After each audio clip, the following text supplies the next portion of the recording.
Assalamualaikum warahmatullahi wabarakatuh. Perkenalkan, nama saya Twiska Putri Rahma Amir dari Prodi Teknik Industri Angkatan 2020 dengan NIM 120190128.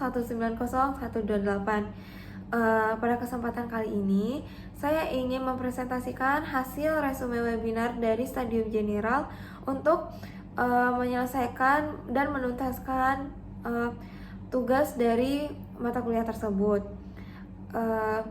Judul webinar yang akan saya presentasikan kali ini yaitu tentang plagiarisme atau pengambilan keputusan dan penanganan area abu-abu di berbagai bidang akademis.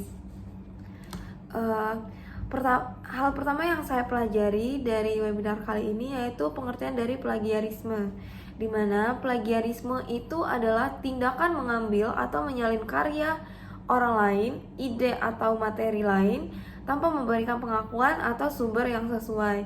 Dalam konteks akademis, ini sering terkait dengan penggunaan ide, teks, atau pekerjaan ilmiah dari sumber lain tanpa memberikan kredit yang pantas atau tanpa memberikan referensi yang tepat.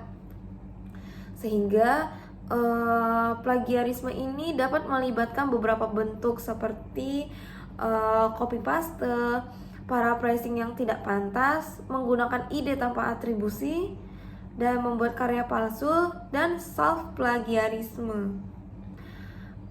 Lalu, plagiarisme ini juga dianggap sebagai pelanggaran etika dan norma akademi karena melibatkan penipuan intelektual dan penggunaan tidak sah atas karya orang lain. Dan di sebagian besar institusi pendidikan, tindakan plagiat ini dapat mengakibatkan konsekuensi serius, termasuk hukuman akademis, diskualifikasi dari tugas atau ujian, atau bahkan pengusiran dari institusi itu. Sehingga dampak-dampak dari plagiarisme ini dalam lingkungan akademis dapat sangat serius dan memiliki konsekuensi yang bervariasi, tergantung pada kebijakan dan norma etika institusi pendidikan yang bersangkutan. Di sini juga saya dapat mengetahui juga beberapa konsekuensi yang mungkin terjadi akibat plagiarisme di lingkungan akademis, yaitu meliputi seperti yang pertama, hilangnya nilai atau skor.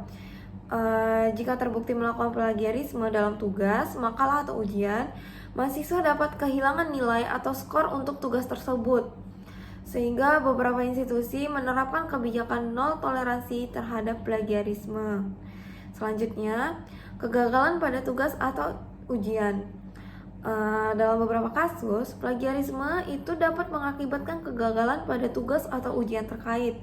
Hal ini dapat berdampak negatif pada prestasi akademis keseluruhan.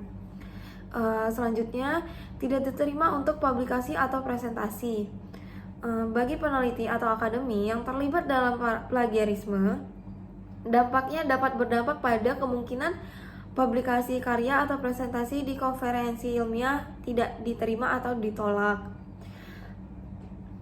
Selanjutnya, disiplin dan hukuman akademis. Institusi pendidikan dapat menerapkan sanksi disipliner seperti peringatan, sanksi akademis, atau penangguhan tergantung pada kebijakan masing-masing institusi. Selanjutnya, diskualifikasi pada program atau kursus, di mana dalam kasus yang lebih serius, institusi dapat memutuskan untuk mendiskualifikasi mahasiswa dari program atau kursus tertentu. Selanjutnya juga bisa pengusiran dari institusi, di mana tindakan plagiarisme yang berulang atau terukur dapat menyebabkan pengusiran dari institusi pendidikan. Dan hal ini merupakan konsekuensi yang sangat serius dan dapat memiliki dampak jangka panjang pada karir akademis seseorang. Selanjutnya, kerugian pada reputasi, di mana plagiarisme dapat merugikan reputasi akademis dan profesional seseorang. Dalam dunia akademis, reputasi sangat penting dan tindakan plagiarisme dapat menghancurkan kepercayaan sesama akademis. Lalu, penting untuk diingat bahwa kebijakan dan konsekuensi plagiarisme dapat bervariasi antara institusi dan bahkan dalam berbagai tingkatan pendidikan. Oleh karena itu, mahasiswa, peneliti, dan akademi perlu memahami aturan dan etika yang berlaku di institusi mereka masing-masing. dan selalu menghormati hak cipta dan integritas akademi. Sehingga di sini juga deteksi plagiarisme melibatkan upaya untuk menemukan atau mengidentifikasi apakah suatu karya memiliki kesamaan yang signifikan dengan karya lain dan apakah ada unsur-unsur yang diambil dari sumber eksternal tanpa memberikan atribusi yang tepat. Sehingga di sini juga terdapat berikut adalah beberapa cara untuk mendeteksi terjadinya plagiarisme. Itu bisa dengan cara perangkat lunak atau pendeteksi plagiarisme, analisis manual, perbandingan teks manual atau perbandingan teks otomatis, menganalisis gaya penulisan, pemantauan gaya penulisan, pemantauan sumber tugas, memeriksa citasi dan referensi. Lalu pada webinar kali ini juga saya diberitahu cara untuk menghindari terkenanya plagiat atau plagiarisme dan menjaga integritas akademi atau profesional diri kita sendiri. Mungkin berikut adalah beberapa langkah yang dapat kita ambil. Yang pertama yaitu memberikan atribusi dengan tepat, dimana ketika kita menggunakan ide, teks, gambar, atau data dari sumber lain, pastikan untuk memberikan kredit yang tepat kepada penulis atau pencipta asli, dan sertakan kutipan langsung dengan tanda kutip dan cantumkan referensi yang benar. Selanjutnya, menyusun referensi daftar pustaka. Saat membuat pekerjaan akademis, pastikan untuk menyusun daftar referensi atau daftar pustaka yang mencantumkan semua sumber yang Anda gunakan dalam pekerjaan tersebut, dimana kita dengan menggunakan format penulisan referensi yang sesuai dengan pedoman yang berlaku. Selanjutnya, pahami aturan penulisan institusi atau gaya penulisan, dimana di sini kita harus memahami aturan dan pedoman penulisan yang berlaku di institusi pendidikan atau tempat kerja kita sendiri. Dan hal ini termasuk aturan mengenai penulisan referensi, penulisan kutipan, dan format dokumen. Yang keempat, hindari copy paste tanpa tanda kutip.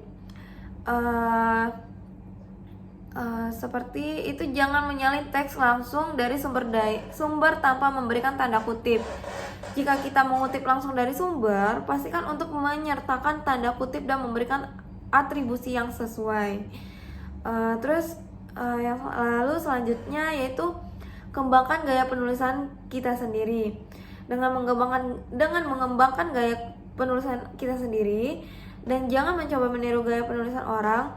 Hal ini dapat membantu mencegah plagiat karena karya kita akan memiliki ciri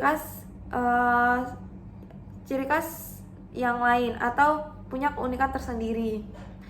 Terus selanjutnya yaitu menggunakan perangkat lunak deteksi plagiarisme.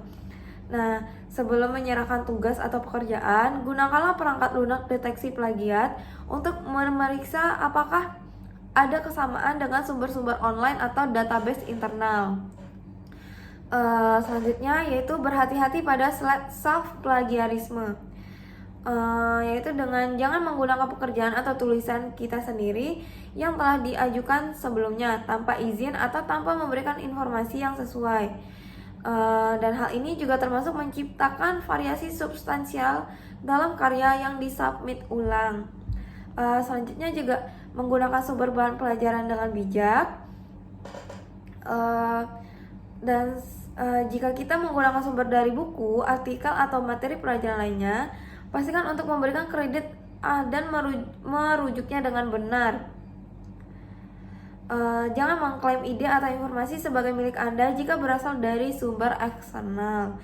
Selanjutnya, memperhatikan etika penelitian, di mana jika kita melakukan penelitian, maka pastikan untuk mengikuti etika penelitian yang berlaku dan memberikan kredit yang sesuai kepada peneliti sebelumnya. Dan terakhir, menggunakan gaya penulisan kolaboratif dengan bijak. Jika kita sedang bekerja dalam kelompok atau melakukan penulisan kolaboratif, pastikan untuk berkomunikasi dengan anggota tim dan memberikan atribusi yang sesuai untuk kontribusi masing-masing para anggota. Sehingga Menghormati hak cipta dan menjaga integritas akademis atau profesional adalah kunci untuk menghindari plagiat. Memahami dan mengikuti prinsip-prinsip etika penulisan dapat membantu Anda menjaga integritas karya Anda dan menghindari konsekuensi plagiarisme. Untuk menghindari plagiat, penting bagi penulis atau pelajar untuk selalu memberikan atribusi yang tepat kepada sumber saat mengutip, merujuk, dan atau menggunakan materi dari karya orang lain. Dan pemahaman yang jelas tentang aturan dan etika penulisan serta penggunaan sumber adalah kunci untuk menghindari tindakan plagiat. Sekian hasil resume webinar saya kali ini. Salah dan kurangnya saya mohon maaf. Saya ucapkan terima kasih. Saya akhiri, wassalamualaikum warahmatullahi wabarakatuh.